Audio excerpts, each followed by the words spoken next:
চুপ করো। কাউকে বলো না কোথায় গেঁথে আছে কাটা। কাউকে বলো না বুকের ভেতর কতটা জমে আছে ব্যথা। মানুষ শোনে না, মানুষ বোঝে না, মানুষ শুধু দেখে তোমার মুখের হাসি, তোমার সাজানো রূপ।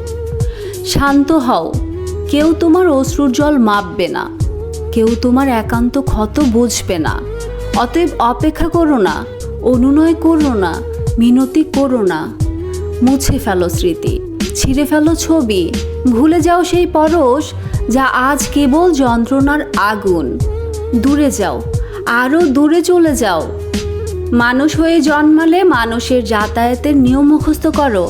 শিখে নাও কিভাবে ভাঙা মন বুকে রেখে বাইরের পৃথিবীর সামনে অটল দাঁড়াতে হয়। কারণ শেষ পর্যন্ত কেউ তোমার নয়, কেউ চিরকাল পাশে থাকে না। তোমাকেই শিখতে হবে নিজের ক্ষত নিজেকেই বয়ে নিয়ে চলতে। তোমাকেই নিভাতে হবে নিজের আগুন। তোমাকেই জিততে হবে তোমার যুদ্ধ।